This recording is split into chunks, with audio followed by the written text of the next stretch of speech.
Welcome back, kids. Today we'll be starting the new chapter, second chapter, that is fractions. You have been doing fractions since your 4th standard. What is the basic definition of fraction? Suppose there's a whole, we all like pizza, right? So pizza it's in the form of a circle, and pizza slice, you cut the pizza into 6 slices, or if the pizza is very big, you cut it into 8 slices. Now, suppose the pizza is very big, I cut the pizza into 8 slices. I want to eat 2 slices and I want to keep some 6 slices to my friends who are going to come. So, how many slices I am going to eat? 2. So, if I want to compare it as a fraction, how many parts I will be eating in a whole pizza? That is 2 by 8. So, 2 by 8. So 2 is the part of the whole, 8 is the whole, right? So 2 is called as numerator, 8 is called as denominator. Now, and you have few types of fractions. First is proper fraction. A fraction in which numerator is less than denominator is called proper fraction. Now I told you an example of pizza. I can't have 9 slices, right? If I am cutting the pizza into 8 slices. So I have to have less than 8 or all 8, right? So if it is less than 8, then it is becoming a proper fraction. Now see this one. 3 by 5, 7 by 9, 14 by 15, etc. So there are so many. We have got infinite number of examples we can give it for proper fractions. Now, so what is the definition?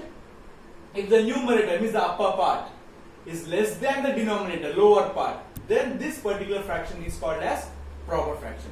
Next comes improper. It is exactly opposite of proper fraction. So, what is improper fraction? A fraction in which numerator is greater than denominator is called improper fraction. Like this, 17 by 9, or 17, there are a few examples. 17 is the numerator, 9 is the denominator, so 17 is greater than 9. So, this is the example of improper fraction. Like this, same by 11 by 8, 3 by 2, etc. There are so many. Now, unit fraction. Next comes unit fraction. The fraction whose numerator is 1 is called unit fraction. So, here it is very easy for you to identify.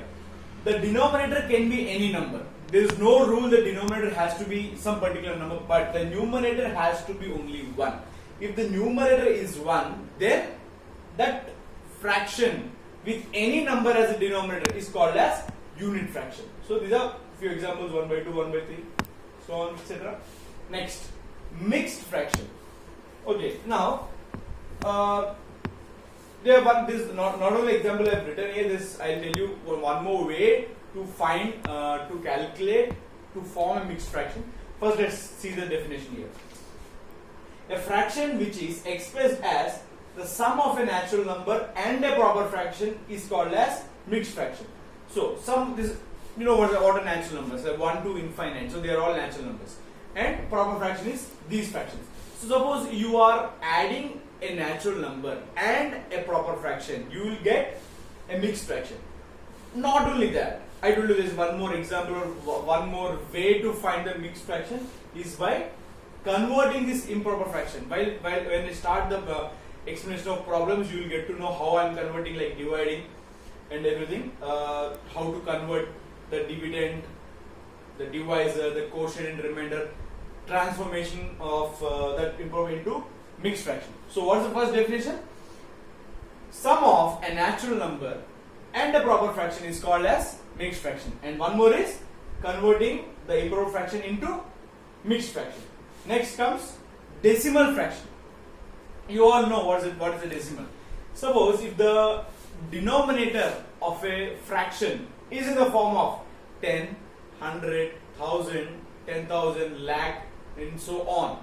Not 10, 20, 30 or 100, 200, 300. No, it has to be 10, 100, 1000, 10,000, and if the number, the zeros are increasing, then if that number is in the denominator, then that particular fraction is called as decimal fraction. So these are the examples. Now we'll continue.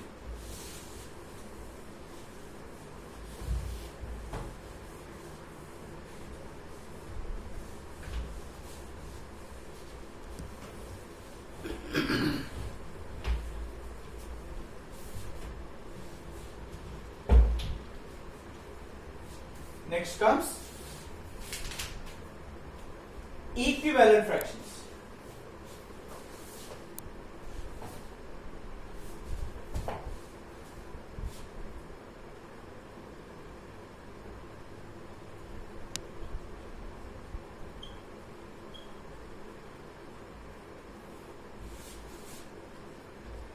The fractions who have same value are called equivalent fractions. Now in sixth you have done converting a normal fraction, any kind of fraction, proper or improper, into its lowest form, right? So now I'll give you an example. Suppose there is one fraction 3 by 5 and there is one more fraction 15 by 25. There is one more 30 by 50. I will say these three are equivalent fractions. How can I say? Now see, 3 and 5, they cannot be reduced further into lowest form. Why? These both are primes. These both are co-primes and twin primes both. They cannot be reduced further into its lowest form. Now, this one, if I multiplying any number, same number to numerator and denominator simultaneously, it is converting into its equivalent fraction. No, I'm multiplying 5 into 5 into 5. So 3 5s are 15, 5 5s are 25. Now I got this one. So if I divide the same fraction with 5, numerator and denominator simultaneously, I'll get 3 by 5. So these two are having same value.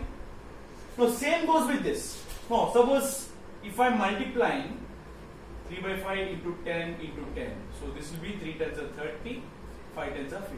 Now, same thing, I got this, I got this. So if I'm dividing this and this by 10 simultaneously, then I'll get this. So like that, every fraction have infinite number of equivalent fractions because there are infinite number of numbers. So that's why every fraction has infinite number of equivalent fractions. So you can take this as an example.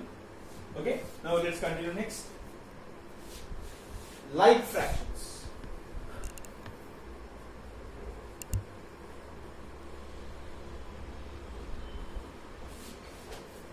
Fractions having same denominator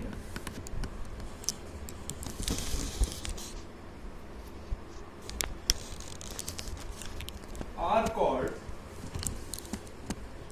like fractions. Example: 1 by 5, 7 by 5, 45 by 5, etc. Why do we need like fractions? Basically, we need like fractions for addition, subtraction. So when I'll be taking that exercise, there addition, subtraction, you'll understand why like fractions are really important. Okay. Next, unlike fractions. It's opposite of like fractions. So that is fractions whose denominators are different.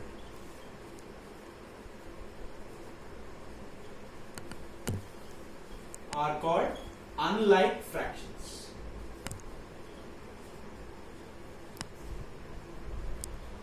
Example: 7 by 6, 19 by 12,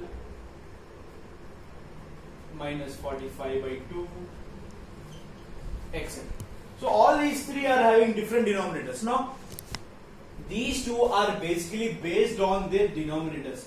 You can have any kind of numerator. You can have positive numerator, negative numerator, you can have 1, you can have anything except 0. So it depends upon how you will compare. That if the denominators are same, like fractions. If the denominators are different, they are unlike fractions. Go next.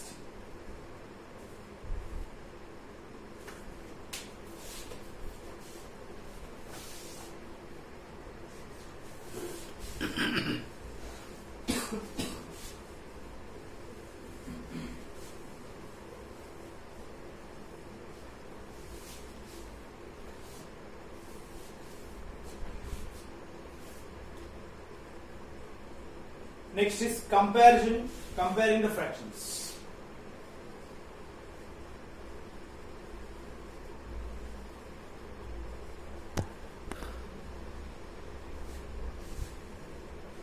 Now, in comparing fractions, you have one method. First is cross multiplication method.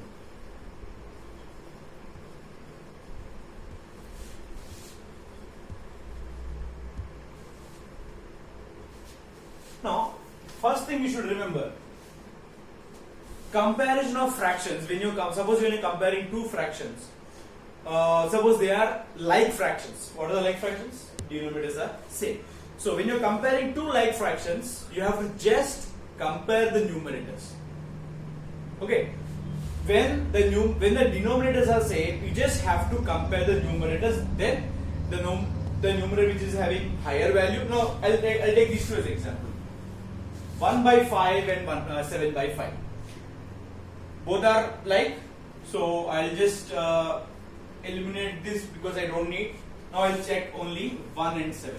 Now in 1 and 7, you know 7 is greater. So you can write 7 by 5 which is greater than 1 by 5. Yeah. This is only possible when these two fractions are like. When they are unlike. First method is cross multiplication method. Now, I'll take two simple numbers, simple fractions. Now, 3 by 2 and 4 by 5. I want to compare these two.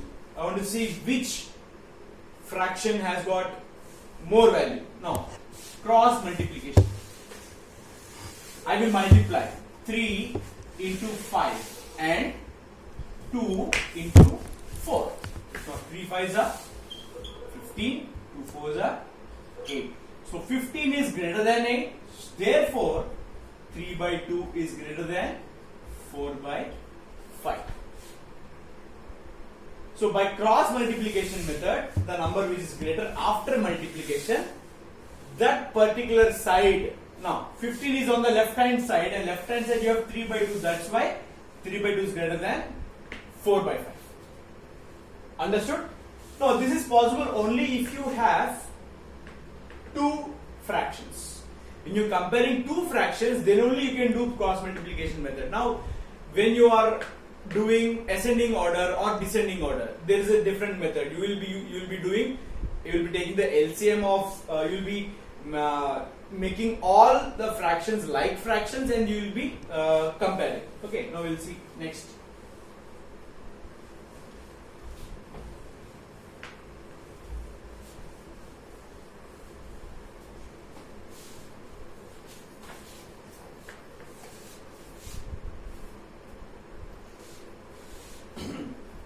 Okay, I'll give you a few examples, a few homework questions. You can just practice comparison. Okay.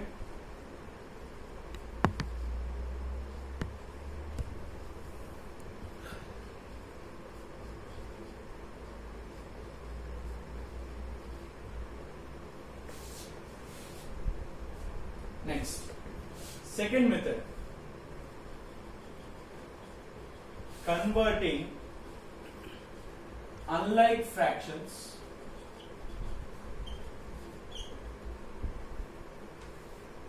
into like fractions.